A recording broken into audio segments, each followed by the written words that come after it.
মুখ খুললেন আসাদুজ্জামান খান কামাল, স্বীকার করলেন গোয়েন্দা ব্যর্থতার কথা। কেন আওয়ামী লীগ সরকারের পতন আর ভবিষ্যতে কি করা উচিত সে ব্যাপারে বিস্তারিত জানালেন নিজের মতামত। আওয়ামী লীগ আমলের এই দাপুটে স্বরাষ্ট্রমন্ত্রী জানিয়েছেন ৭ই আগস্ট বাড়ি ছাড়েন তিনি। ধারণা করা হয় বর্তমানে ভারতে অবস্থান করছেন আসাদুজ্জামান খান কামাল।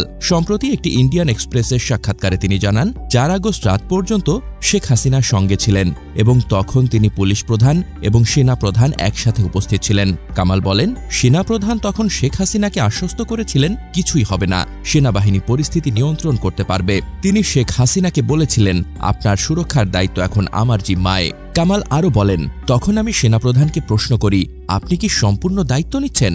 সে জবাব দেন, হ্যাঁ। এরপর আমি আমার অধীনে থাকা পুলিশ প্রধানকে বলি তারা যেন সেনাপ্রধানের সঙ্গে স্বাধীনভাবে আলোচনা করে সবকিছু স্বাভাবিক করে। তবে যা ঘটল তা ছিল পুরোপুরি বিপরীত। ৫ আগস্টে আমাদের পতন ঘটে। এদিকে গোয়েন্দা সংস্থার ব্যর্থতা নিয়েও তিনি নিজের অভিজ্ঞতা শেয়ার করেছেন।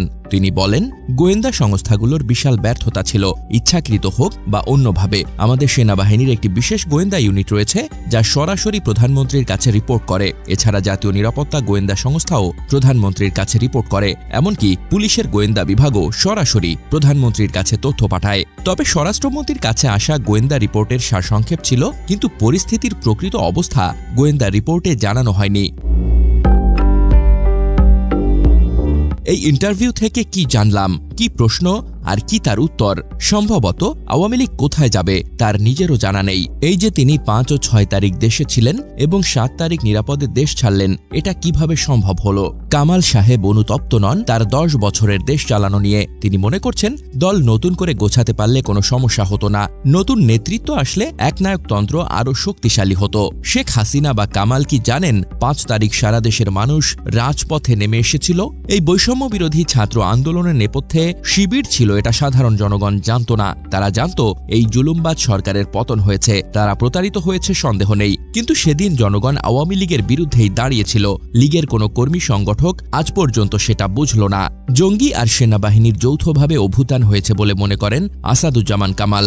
বাংলাদেশের সবচেয়ে বড় সংগঠন হেফাজতে ইসলাম আওয়ামী লীগের হাতেই ছিল।